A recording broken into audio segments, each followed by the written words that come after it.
আসসালামু আলাইকুম সবাইকে। আমি খুব সংক্ষিপ্ত বক্তব্য রাখব। আমি যখন ছোটবেলায় প্রথম লূত আলাইহিস সালামের গল্প শুনি, তখন এটা বিশ্বাস করতে ইমানি দুর্বলতার কারণে অনেক কষ্ট হয়েছে। কিভাবে সম্ভব সমকামীরা, একটা জাতি, একটা রাষ্ট্র কিভাবে সমকামী হতে পারে? এটা কি সম্ভব? এটা তো মানে কল্পকাহিনীর মতো লাগতো ছোটবেলায়, যেটা কিভাবে সম্ভব। শুধু যে সমকামী একজন দুজন বা একটা রাষ্ট্র সমকামী সেটা না, যারা সমকামী না লূত আলাইহিস সালামের সময়, তাদেরকে সমকামীরা জোর জবরদস্তি করে তাদেরকে প্রেসার দেয়। এটা কিভাবে সম্ভব? কোরআনে লেখা আছে, বিশ্বাস করা খুবই কঠিন। কিন্তু তারপরে আমি খুব, আমার সিনিয়র লেকচারার যারা আছে তারা বিদেশে অনেক আগে গিয়েছে, আমি অনেক একটু জুনিয়র সবার থেকে বয়সে। আমি রিসেন্টলি গিয়েছি, পাশ করে মাস্টার্স পাশ করে এসেছি। আপনি যদি বিদেশে যান, আমি ইংল্যান্ড ইউকে থেকে পড়াশোনা করেছি, আপনি যদি বিদেশে যান, কমনওয়েলথ যে কিভাবে সম্ভব ওটা আপনি নিজেই দেখতে পারবেন। সরওয়ার স্যার বলেছেন 40% আমেরিকানরা এখন সমকামী, বাচ্চা কাচ্চারা 40%। তার মানে কি, দুজনের মধ্যে একজন সমকামী। কিভাবে সম্ভব? শুধু যে তাই না, ইংল্যান্ডে যে আমি গিয়েছি, আমার এখন গতকাল আমার ফ্রেন্ডের সাথে কথা হচ্ছে, পিএইচডি করছে আমেরিকায়, বলছে এই সমকামী বিষয়ে, এলজিবিটি ব্যাপারে, ট্রান্সজেন্ডারের কথা বললেই আপনার শেষ, লাইফ শেষ। এবং এটা আমি নিজে ফেস করেছি। আপনার ইংল্যান্ডের জেলে, আপনার ওখানে গেলে আপনার বলতো, আপনি যতক্ষণ না পর্যন্ত বলবেন লাইলা সমকামী, এটা না বলা পর্যন্ত তারা আপনাকে শান্তি দিবে না, আপনাকে চাকরি দিবে না। আপনি যদি পড়াশোনা করেন, আপনাকে পড়াশোনা থেকে আপনাকে ইউনিভার্সিটি থেকে বাইর করে দিবে। আমার বাবা জমি জমা বিক্রি করে বিদেশে পাঠিয়েছে। এখন যাদেরকে পাঠাচ্ছে বিদেশে, আপনার ছেলেমেয়েরা যারা বিদেশে যাচ্ছে, তাদের কি সমকামী বানানো হচ্ছে না? অবশ্যই। কারণ আপনি একদিন দুই দিন সহ্য করবেন, তারপরে কিন্তু আস্তে আস্তে মানুষের মানে মনোবিজ্ঞান তাই বলে যে মানুষ সবার সাথে মিলতে চায়। যখন দেখবেন আপনাকে সবাই কোথাও দোকানে গেলে আপনার সাথে কেউ কথা বলছে না, আপনার সাথে সবাই গালাগালি দিচ্ছে, আপনাকে কেউ চাকরি দিচ্ছে না, আপনাকে ইউনিভার্সিটি থেকে বাইর করে দিচ্ছে, তখন আপনি চিন্তা করবেন আচ্ছা হইলে সমস্যা কি। এবং এটা আমরা ফেস করে আসছি। যারা সিনিয়র তারা কিন্তু ফেস করে না, আমি নিজের চোখে দেখে আসছি। যতক্ষণ না পর্যন্ত লা ইলাহা সমকামী বলবেন, ততক্ষণ না পর্যন্ত আপনাকে নাসরবন্দারও ছাড়বে না, ছাড়বেন না, নট পসিবল। সো আমি এখন এই বিষয়ে আমরা বলি, আমার খুব কষ্ট হয়, খুব কষ্ট হয়। আমি একজন শিক্ষক, আমার খুব কষ্ট হয়, কারণ আপনারা এটা সিরিয়াসলি নিচ্ছেন না। 40% আমেরিকায়, তার মানে গড়ে দুজনের মধ্যে একজন এই ট্রান্সজেন্ডার, এই সমকামী। কিন্তু আপনারা এটা সিরিয়াসলি নিচ্ছেন না। যাকে বলি সে হাসি দেয়, হেসে দেয়। এই ছেলে নিজেকে মেয়ে মনে করে, মেয়ে নিজেকে ছেলে মনে করে, হা হা কি, এটা তো একটা হাসির বিষয় আসলেই। কিন্তু আপনারা যে হাসিটা দিচ্ছেন, আমরা যে হাসিটা দিচ্ছি, এই হাসিটা আমেরিকানরাও দিছে আজ থেকে 100 বছর আগে। এই হাসিটা ইংলিশরাও দিছে, ইংলিশ খ্রিস্টানরা দিছে 100 বছর আগে। কিন্তু 100 বছর পরে কি হইলো? তাদের ছেলেমেয়েরা দুইজনের মধ্যে একজন সমকামী, এবং ভবিষ্যতে জরিপ করে দেখা গেছে যে 80% হয়ে যাবে। তার মানে কিয়ামতের লুট আপনারা ডেকে নিয়ে আসছেন, অলরেডি আনছেন, এবং বাংলাদেশে এটা আসতেছে। আপনারা এখন দেখতেছেন না, কিন্তু আমি দেখতেছি। আমার কষ্ট হয়। আমার স্টুডেন্ট কিছু মানুষ আছে, হ্যাঁ, সরওয়ার স্যারের পিছনে যারা লাগছে, তাদের অবজেক্টিভ হচ্ছে এগুলি বলবে, করবে, মেয়েদের মতো করবে, তারপরে বলবে আমাকে হুমকি দিছে, আমাকে আমেরিকা নিয়ে যাও, আমারে টাকা দাও। এরকম কিছু আছে, হ্যাঁ। কিন্তু এই যে আমার ছাত্রছাত্রীরা, আমার 2টা ছাত্রী এসে আমাকে বলছে যে স্যার, আমি খুব ভালো ছাত্রী, যেমন মেধাবী ছাত্রী তেমন ভদ্র, হ্যাঁ, কথাবার্তা শালীন, তেমন সে আমার সাথে কথা বলতেছে, সম্মান দিয়ে কথা বলতেছে, কিন্তু এসে বলে স্যার আমি তো আসলে মেয়ের মতো দেখতে, কিন্তু আমি ছেলে। এটা বাস্তবতা। এই যে তাদের লাইফ ধ্বংস করলো, এটার দায়ভার কি আমাদের নাই? কিন্তু আমরা তো হেসে উড়াই দিচ্ছি বিষয়টা। সলিমুল্লাহ খান স্যার, উনি একটা কথা সবসময় বলে যে শিক্ষক বাংলাদেশের মানে ইন্টেলেকচুয়াল আমাদের মতো, তারা বুদ্ধিজীবীরা হচ্ছে সেল আউট, দে আর সেল আউটস।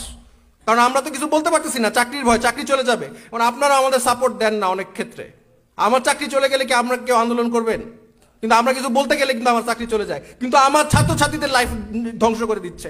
আপনাদের কাছে এটা অবাস্তব, এটা আমি বুঝতে পারি, এটা হাস্যকর, বুঝতে পারি আপনাদের কথা, এটা অবাস্তব, কিন্তু এটা বাস্তবতাটা কিন্তু আমরা দেখতে পারতেছি। আমার ছাত্রছাত্রীরা ওপেনলি বলতেছে, I am they them, I am she her, I am জেমজার, হয়ে যাচ্ছে, অলরেডি হচ্ছে।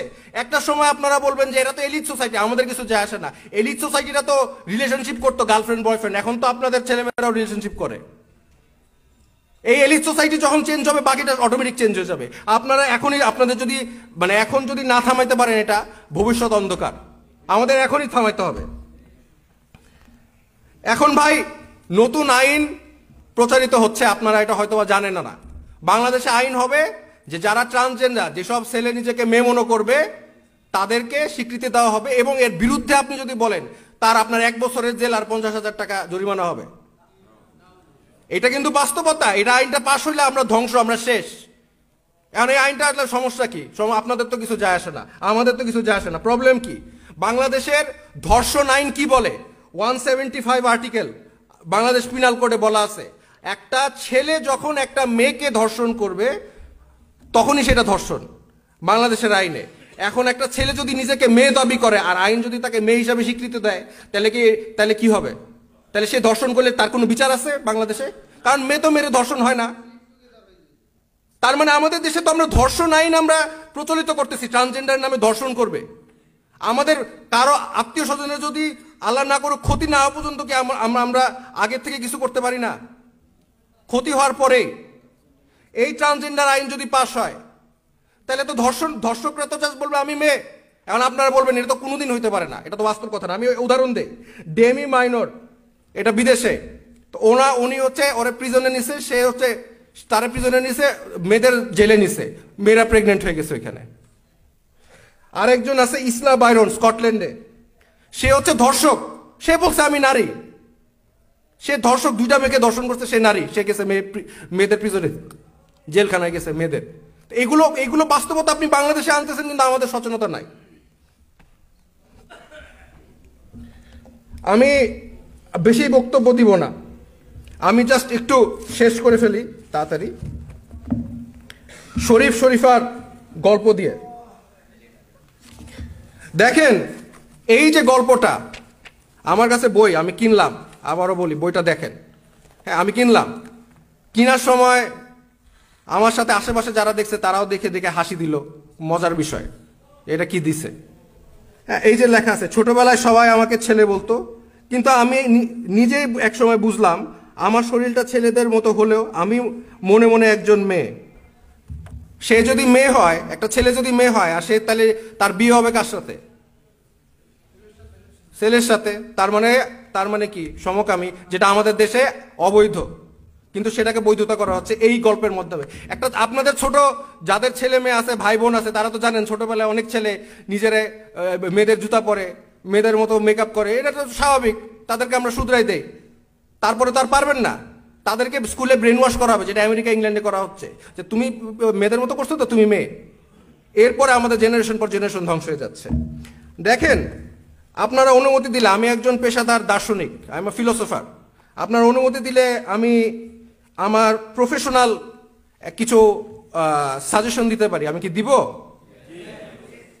ওকে, আমাদের এই বইটা আছে, এটা অলরেডি পাবলিশ, ঘরে ঘরে আছে।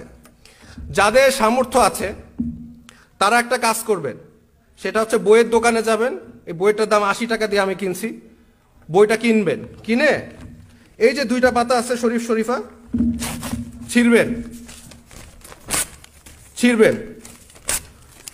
ছিঁড়ার পরে আপনারা হচ্ছে ওই বইটা আবার দিয়ে দিবেন, দিয়ে বলবেন এটা কম, অর্ধেক দামে বেচো, যাতে মানুষের অ্যাওয়ারনেস হয় যে এই বইয়ের আমাদের প্রতিবাদ এটা হতে পারে যে আমরা এই বইয়ের 2টা পাতা, এই শরীফ শরীফার পাতা ছিঁড়ে ওই বইটা আবার ওদের কাছে দিব, আমার টাকা দিয়ে আমি ছিঁড়বো,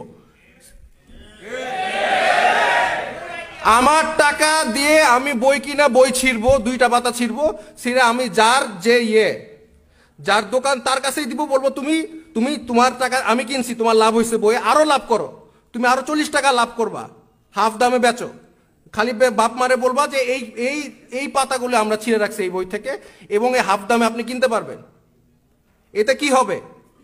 যারা অভিভাবক তারা কিন্তু এখন জানে না এই বিষয়গুলো, তখন তারা জানবে। এবং শুধু যে জানবে